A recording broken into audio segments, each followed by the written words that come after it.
Inspector ने पूछा, क्या किसी ने वॉशरूम से कोई असामान्य आवाज सुनी थी? सभी लोग एक दूसरे का चेहरा देखने लगे। केवल एक रिसेप्शनिस्ट ने कहा कि उस समय आमतौर पर सफाई का समय होता है। आंटी ऑफिस में वैक्यूम क्लीनर चलाती हैं, इसलिए किसी को कोई आवाज सुनाई नहीं देती। ऑफिस के अंदर कोई उपयोगी सुराग नहीं मिला, इसलिए उसने फैसला किया कि वह सिक्योरिटी अंकल के साथ बाहर जाकर देखेगा। पूरी इमारत जॉन की निजी संपत्ति है। वह एक बहुत सफल व्यापारी है। उनके ऑफिस के अलावा बाकी सभी मंजिलें खाली पड़ी हैं। महत्वपूर्ण बात यह है कि टॉयलेट की अतिरिक्त चाबी केवल सिक्योरिटी अंकल के पास है, यानी बाकी किसी के पास जॉन के टॉयलेट में कुछ करने का मौका नहीं था। बिल्कुल, एक और असामान्य सुराग भी है।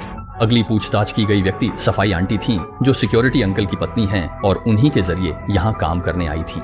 उनकी नजर में जॉन एक बहुत अच्छे बॉस हैं। जब वह अस्वस्थ थीं, तो न सिर्फ 3 दिन की छुट्टी दी, बल्कि कुछ हजार रुपए की दवा के पैसे भी दिए। कोई मकसद नहीं, कोई असामान्यता नहीं, इसलिए सफाई आंटी पर फिलहाल शक नहीं किया गया। यही जॉन के ऑफिस में इंस्पेक्टर जॉन की कुर्सी पर बैठकर सभी से पूछताछ कर रहे थे। काम के समय से लेकर काम की प्रकृति तक कुछ भी असामान्य नहीं मिला, लेकिन आखिरकार एक नया सुराग मिला। इस महिला कर्मचारी के बैग में एक नींद की दवा की बोतल मिली और उसके पास डॉक्टर का कोई प्रिस्क्रिप्शन नहीं था। फार्मेसी बिना पर्चे दवा नहीं देती, जिससे वह संदिग्ध लगी। इंस्पेक्टर ने उसका पता नोट कर आसपास की दुकानों की जांच के लिए लोग तैनात किए। अगला था चश्मे वाला व्यक्ति। उसने बताया कि पिछले हफ्ते जॉन ने 2 सहकर्मियों को डांटा और मारा था, जिससे वह काफी गुस्से में था। वे सभी अब भी संदिग्ध हैं। अगला व्यक्ति ईमानदार लगा, पर उसका हाथ घायल था। सहायक ने उसकी मेज पर दरार पाई, जिससे उसका संदेह लगभग खत्म हो गया। सभी लोगों से पूछताछ पूरी हो गई, लेकिन कोई ठोस प्रगति नहीं हुई।